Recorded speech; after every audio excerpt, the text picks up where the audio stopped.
Hi everyone! Good morning beautiful people. This is Rona. This is Inday Rona. This is Ate Channel. In today's video, nandito tayo sa aming backyard. Nandito tayo sa kulungan ni Jinky. Gaano nga ba kabisi ang isang Rona, ang isang Ate Channel? Dito umiikot yung araw, buong araw na nandito kami sa province, sa aming bakuran. Dito ay magpapaligo, magpapakain ng mga alaga.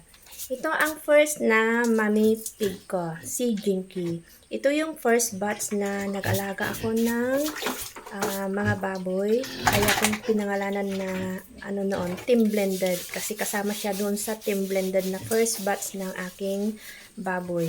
Ito si Jinky ay pinakamaliit that time. And siya yung naging bit ko na maging inahin.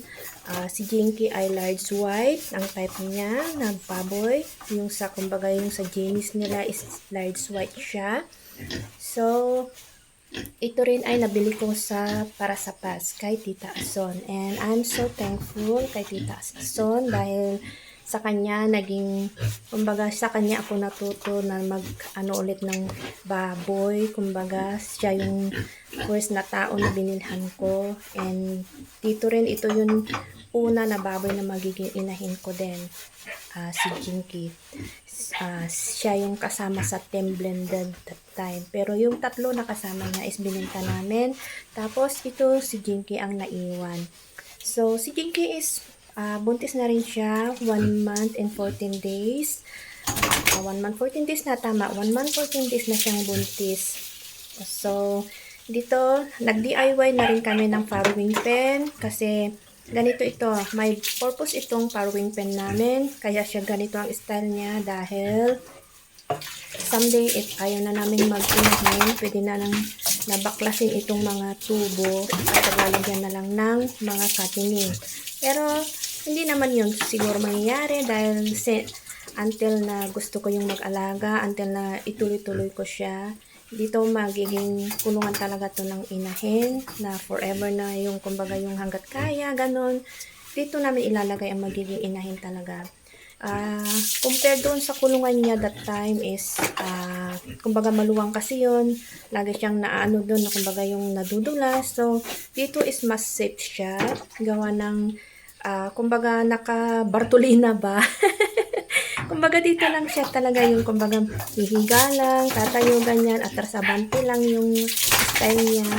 So maganda rin yung yung mag-DIY kayo ng kagaya sa amin na yung farrowing pen, lalo kung budgeted lang naman yung kaya natin is recommendable po yung ganito.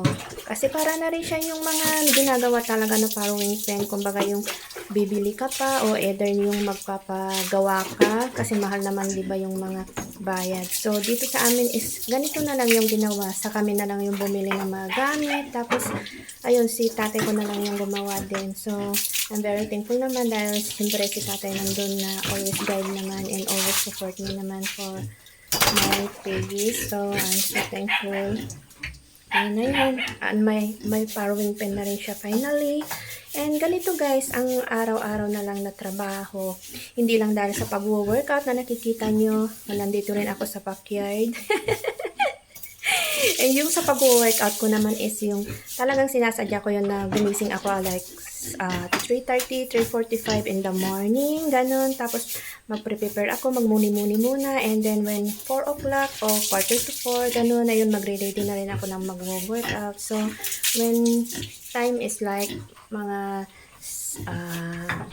7 o 7 plus, ayan, nandito na ako. Kagaya ngayon, 7 in the morning, 7 plus na pala, is nandito ako sa my backyard. Ayan, paliliguan sila, pagkakainin, ganun, maglilinis na rin ng kulungan. Ayan, ganito ang buhay ni Inday Rona, ni Ate Channel guys. Hindi lang po sa workout tayo nakapokus, kundi nakapokus din tayo sa ating pangkabuhayan.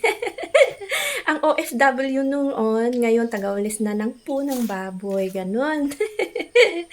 But ito na rin talaga yung, kumbaga yung mas maganda kasi magiging boss mo yung sarili mo.